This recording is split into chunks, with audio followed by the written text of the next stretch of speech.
The stage is set. The green flag drops.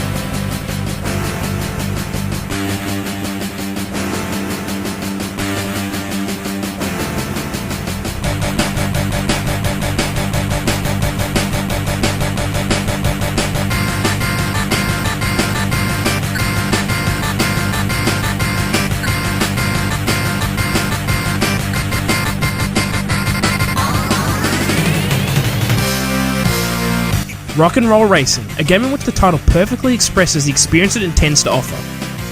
By delivering high-octane fuel races with explosive combat, accompanied by a rocking soundtrack featuring classic songs like Black Sabbath's Paranoid and Deep Purple's Highway Star, Rock and Roll Racing was a game that immediately stood out from other driving games at the time. This is a game that had such a memorable impact on me as a kid, and so I've taken a look back on why this game was as excellent as it was.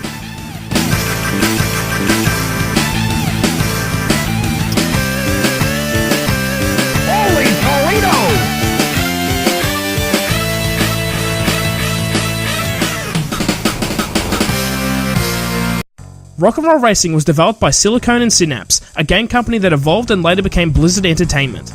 At original conception of the studio in 1991, Silicon and Synapse were only doing ports of old games. However, by 1993, they had tackled their first owned software with the Lost Vikings and then Rock and Roll Racing for the Super Nintendo. The first blueprints of Rock and Roll Racing can be found in RPM Racing on the SNES, a game that was a remake done by the studio from a game on the Commodore 64 called Racing Destruction Set. RPM did offer some competitive thrills on its isometric racetracks, however there wasn't anything that made it stand out as a unique racing game. The publisher Interplay requested a sequel to be made called RPM 2, but at the end of its development decided to add licensed rock music, and so Rock and Roll Racing was born and released on the Super Nintendo in 1993. The SNES version was the final game released under the Silicon and Synapse studio, before they were reformed to be Blizzard Entertainment and went on to release Warcraft that became their defining franchise. In 1994, with the rebuilding to Blizzard Entertainment, Rock and Roll Racing was released on the Sega Genesis and Mega Drive, spawning a collection of new content not in the original. The problem was that the licensed tracks included in the Sega, compared to the SNES release, didn't sound nearly as good or accurate. Neither offered record quality, but the Super Nintendo edition does sound superior, presenting a closer representation of what the rock tracks are supposed to sound like.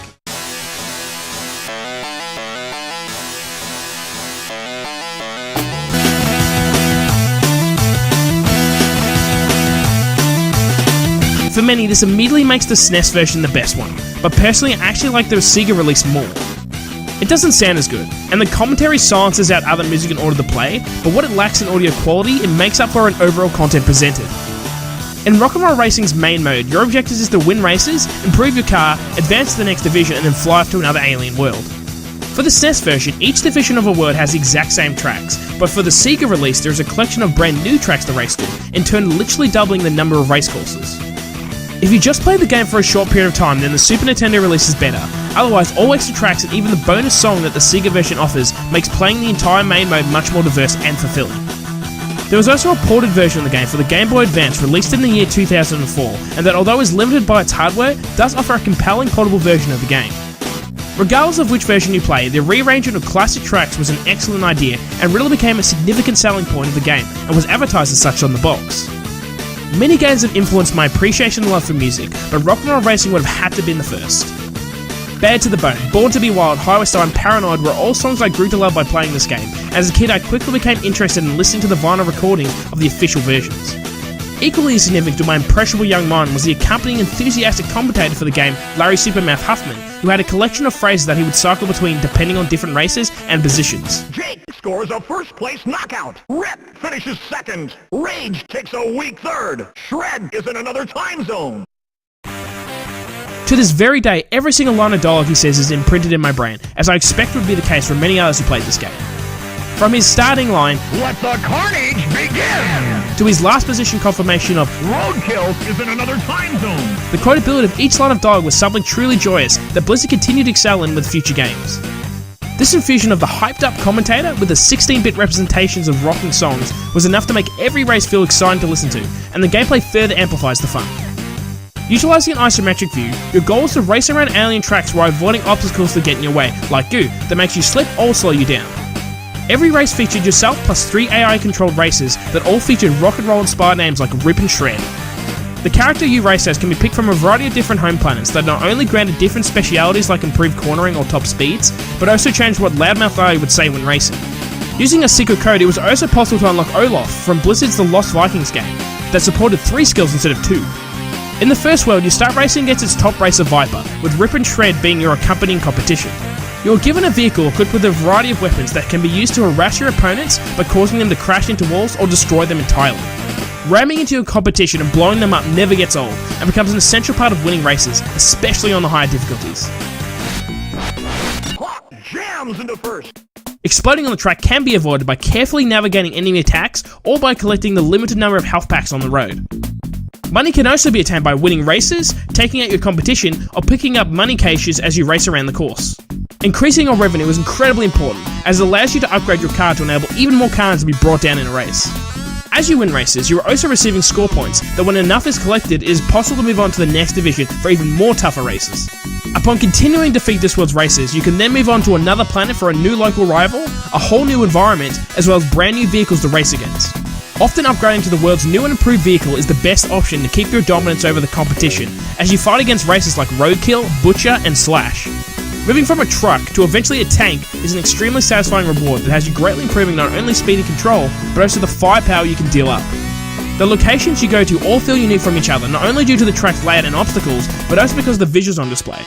Draconis looks like something out of a Ridley Scott alien movie, and the final map, Inferno, is like racing in hell. In order to reach this final planet though, you must play on the hardest difficulty, which is most certainly a challenge that has you needing to make very effective use of every weapon and trick you can possess. Losing a division isn't too harsh though, with just a reset back to the first race in that heat, so you can go a second time using what you've learnt and the money you earned. Thankfully, you don't even have to complete the game in one sitting if you can't manage the difficulty in some of the later races, as there is a password system to jump straight back to where you were. For finally winning the game, you are treated to a highlight reel for each map you competed on, and is a great way to represent your victory.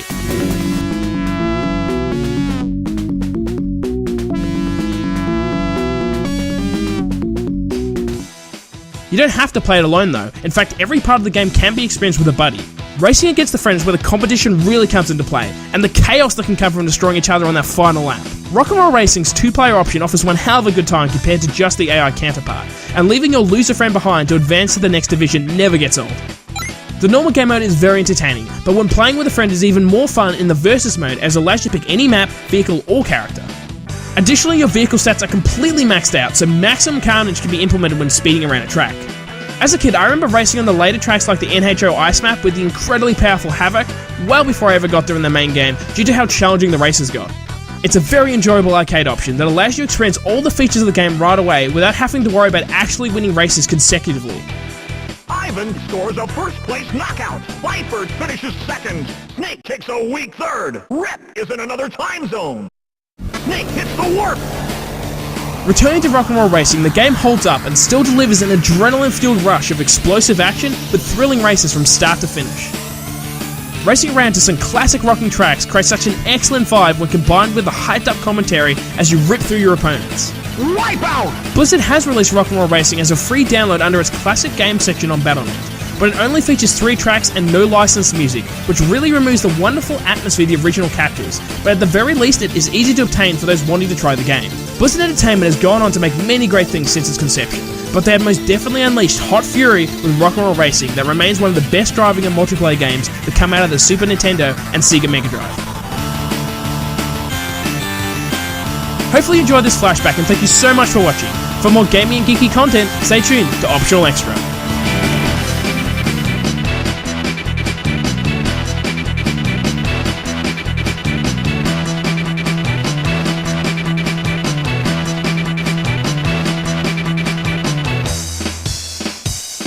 Unleashes hot fury.